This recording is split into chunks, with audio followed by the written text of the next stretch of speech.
জিহাদের কথা নাম লইলে কিয়া কয়। একটা প্রাসঙ্গিক কথা বলি, রাগ করি না কেন। দেখেন আমাদের দেশটা যে স্বাধীনতা অর্জন করছে কত বছর চলে? মাশাআল্লাহ, কত বছর? এত জোরে কর না, দেখো কত বছর? কি আমরা কেউ কোনো জানেন না? এত জোরে কর, কত বছর চলে? কার থেকে স্বাধীনতা অর্জন করছি আমরা? কার থেকে? কিন্তু আমরা এখনো রাজাকার রয়ে গেছি, আর পাকিস্তান পারমাণবিক বোমা তৈরি করছে।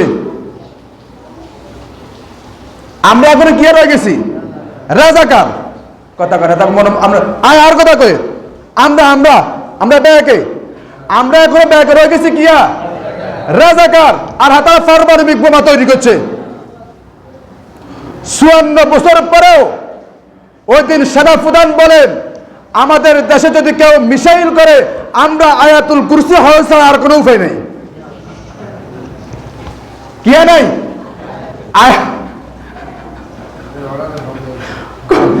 আয়াতুল কুরসি হওয়া ছাড়া আর কোনো কি নাই, উপায় নাই। আর পাকিস্তান আমরা যাদের থেকে স্বাধীনতা অর্জন করছে বলে আমরা গাম্ভীর্যতা দেখাই। হ্যাঁ, অবশ্যই একটা অহংকার আছে, স্বাধীন বাংলাদেশের স্বাধীন নাগরিক হিসেবে একটা অহংকার অবশ্যই আছে। কিন্তু 54 বছরের ইতিহাসে যদি রাজাকার খেলা বন্ধ করতে পারত, তাহলে আমরা এই বাংলাদেশও চোর বন্ধ করে আমরাও সমৃদ্ধশালী একটি বাংলাদেশ গঠন করা সম্ভব হতো। আজ আমরাও আমাদের দেশে পারমাণবিক বোমা তৈরি করা কোনো অসম্ভবের কিছু ছিল না। একটা প্রাসঙ্গিক কথা বলে দিই, যেহেতু জিহাদের কথাটা চলে আসছে, আমরা এখন জঙ্গি নিয়ে খেলি। আজকে ইরানে যে হামলা করতেছে আমেরিকা এবং ইসরায়েল, দুইটি দেশ মিলে, কয়টি দেশ? দুইটি দেশ মিলে ইসরায়েল এবং আমেরিকা হামলা করতেছে না? আপনারা জানেন, মানচিত্র দেখবেন, আমি আসলে কখনো এরকম মনোযোগ সহকারে দেখিনি মানচিত্র। গত 3 দিন আগে আমি মানচিত্র দেখেছি। এই হাতের তালুটা আছে না, এই জায়গাটা হলো ইরান, এই জায়গাটা হলো কি? এই মুসলমান রাষ্ট্রগুলো এখন বেগুন চারপাশে, যে রাষ্ট্রগুলোতে এখন ইরান হামলা করতেছে, এই সবগুলো রাষ্ট্র কিয়া ইরানের চারপাশে।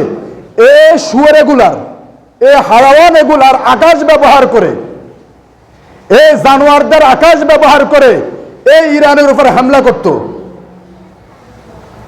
কি করত? হামলা করত। এদের আকাশ ব্যবহার করে। আল্লাহ, কি জবাব দিব আমরা? আমরা এখনো রাজাকার যুদ্ধ করি, আর সেখানে ইসরায়েল আমেরিকা আমার মুসলমানদের এক একটা রাষ্ট্রের পরে এক একটা রাষ্ট্র ধ্বংস করার জন্য পায়তারা করতেছে। আর আমরা জিহাদের নাম আসলে আমরা বলি জঙ্গি, আমরা বলি কিয়া জঙ্গি।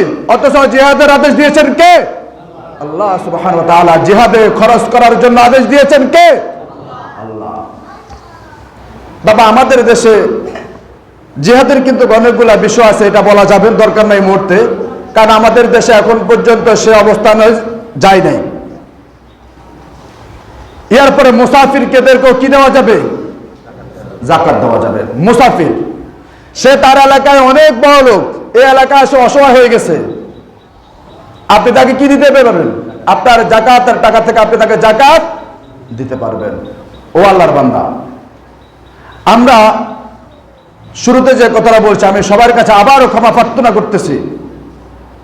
আমরা হিংসাত্মক মনোভাব নিব না। যাকাত যদি পরিশোধ করতে হয়, আপনি দেখে দেখে আপনি যাকাতগুলা পরিশোধ করবেন। তাহলে যাকাতের খাত পেয়েছে আমরা কয়টা? 8টা। কয়টা? 8টা। মসজিদে দেওয়া যাবে যাকাতের টাকা? এতক্ষণ করে মাগে আমরা মসজিদে করে তো করেন, শুধু মাদ্রাসার নাম মধ্যে মনে হিংসু। মসজিদেও দেওয়া যাবে না। আল্লাহ রাব্বুল আলামিন, আমরা যে কয়েকটি কথা বলছি, সামান্য যে কয়েকটি কথা বলছি, আমি সবাইকে অনুরোধ করব, এই হিংসাত্মক আচরণ বাদ দিয়ে আমরা আল্লাহ তাআলা যে আমাদেরকে আদেশ দিয়েছেন, যাদের উপরে যাকাত ফরজ, 1 টাকা 2 টাকা ভাগ না করে আমরা নির্ধারিত কিছু ব্যক্তিকে যাকাতের টাকা পরিশোধের মাধ্যমে আমরা তাদেরকে স্বাবলম্বী করে দেব, যাতে তারা আগামীতে যাকাত আর নিতে আপনার দরজায় না আসে। আল্লাহ পাক রব্বুল আলামিন আমাদের সবাইকে আমল করার তৌফিক দান করুক। আমিন। ওয়া আখিরু দাওয়ানা আলহামদুলিল্লাহি রাব্বিল আলামিন। যারা পড়া আসছে